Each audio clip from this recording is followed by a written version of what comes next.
The Brothers Grimm Fairy Tales. The Four Clever Brothers. Dear children, said a poor man to his 4 sons, I have nothing to give you, you must go out into the wide world and try your luck. Begin by learning some craft or another, and see how you can get on. So the 4 brothers took their walking sticks in their hands, and their little bundles on their shoulders, and after bidding their father goodbye, went all out at the gate together. When they had got on some way they came to 4 crossways, each leading to a different country. Then the eldest said, Here we must part, but this day 4 years we will come back to this spot, and in the meantime each must try what he can do for himself. So each brother went his way, and as the eldest was hastening on a man met him, and asked him where he was going, and what he wanted. I am going to try my luck in the world, and should like to begin by learning some art or trade, answered he.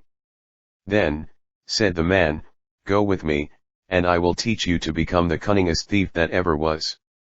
No, said the other, that is not an honest calling, and what can one look to earn by it in the end but the gallows? Oh, said the man, you need not fear the gallows, for I will only teach you to steal what will be fair game. I meddle with nothing but what no one else can get or care anything about, and where no one can find you out. So the young man agreed to follow his trade, and he soon showed himself so clever, that nothing could escape him that he had once set his mind upon.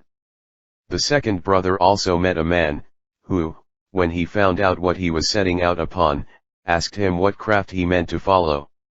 I do not know yet, said he. Then come with me, and be a stargazer. It is a noble art, for nothing can be hidden from you, when once you understand the stars. The plan pleased him much, and he soon became such a skillful stargazer, that when he had served out his time, and wanted to leave his master, he gave him a glass, and said, With this you can see all that is passing in the sky and on earth, and nothing can be hidden from you. The third brother met a huntsman, who took him with him, and taught him so well all that belonged to hunting, that he became very clever in the craft of the woods, and when he left his master he gave him a bow, and said, Whatever you shoot at with this bow you will be sure to hit. The youngest brother likewise met a man who asked him what he wished to do. Would not you like, said he, to be a tailor? Oh, no, said the young man, sitting cross-legged from morning to night, working backwards and forwards with a needle and goose, will never suit me. Oh, answered the man, that is not my sort of tailoring, come with me, and you will learn quite another kind of craft from that. Not knowing what better to do, he came into the plan, and learned tailoring from the beginning, and when he left his master, he gave him a needle, and said, You can sew anything with this, be it as soft as an egg or as hard as steel, and the joint will be so fine that no seam will be seen.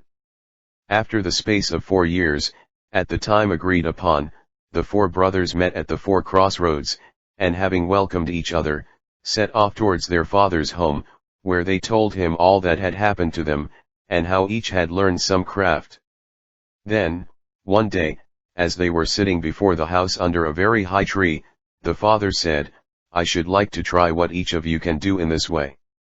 So he looked up, and said to the second son, At the top of this tree there is a chaffinch's nest, tell me how many eggs there are in it. The stargazer took his glass, looked up, and said, 5. Now, said the father to the eldest son, take away the eggs without letting the bird that is sitting upon them and hatching them know anything of what you are doing. So the cunning thief climbed up the tree, and brought away to his father the 5 eggs from under the bird, and it never saw or felt what he was doing, but kept sitting on at its ease. Then the father took the eggs, and put one on each corner of the table, and the 5th in the middle, and said to the huntsman, Cut all the eggs in 2 pieces at one shot. The huntsman took up his bow, and at one shot struck all the 5 eggs as his father wished. Now comes your turn, said he to the young tailor, sew the eggs and the young birds in them together again, so neatly that the shot shall have done them no harm. Then the tailor took his needle, and sewed the eggs as he was told, and when he had done, the thief was sent to take them back to the nest, and put them under the bird without its knowing it. Then she went on sitting, and hatched them, and in a few days they crawled out, and had only a little red streak across their necks, where the tailor had sewn them together. "Well done, sons," said the old man, "you have made good use of your time, and learned something worth the knowing, but I am sure I do not know which ought to have the prize. Oh, that a time might soon come for you to turn your skill to some account." Not long after this there was a great bustle in the country, for the king's daughter had been carried off by a mighty dragon, and the king mourned over his loss day and night, and made it known that whoever brought her back to him should have her for a wife. Then the four brothers said to each other, "Here is a chance for us, let us try what we can do." And they agreed to see whether they could not set the princess free. "I will soon find out where she is, however," said the stargazer, as he looked through his glass, and he soon cried out, "I see her afar off, sitting upon a rock in the sea, and I can spy the dragon close by, guarding her." Then he went to the king, and asked for a ship for himself and his brothers, and they sailed together over the sea, till they came to the right place. There they found the princess sitting, as the stargazer had said, on the rock, and the dragon was lying asleep, with his head upon her lap. "I dare not shoot at him," said the huntsman, "for I should kill the beautiful young lady also." "Then I will try my skill," said the thief, and went and stole her away from under the dragon, so quietly and gently that the beast did not know it, but went on snoring. Then away they hastened with her full of joy in their boat towards the ship, but soon came the dragon roaring behind them through the air, for he awoke and missed the princess. But when he got over the boat, and wanted to pounce upon them and carry off the princess, the huntsman took up his bow and shot him straight through the heart so that he fell down dead. They were still not safe, for he was such a great beast that in his fall he overset the boat, and they had to swim in the open sea upon a few planks.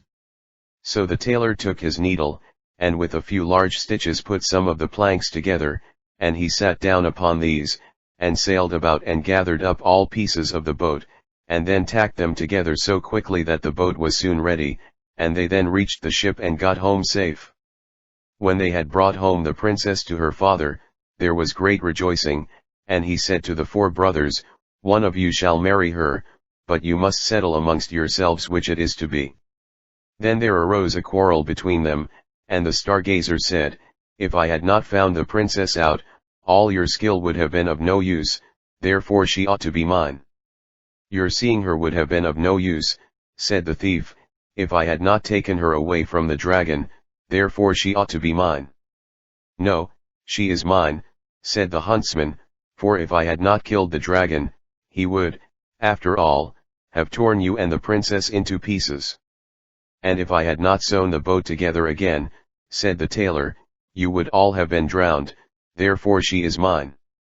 Then the king put in a word, and said, "Each of you is right, and as all cannot have the young lady, the best way is for neither of you to have her, for the truth is, there is somebody she likes a great deal better.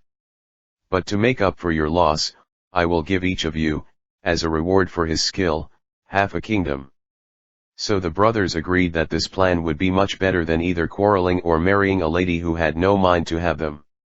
And the king then gave to each half a kingdom, as he had said, and they lived very happily the rest of their days, and took good care of their father, and somebody took better care of the young lady, than to let either the dragon or one of the craftsmen have her again.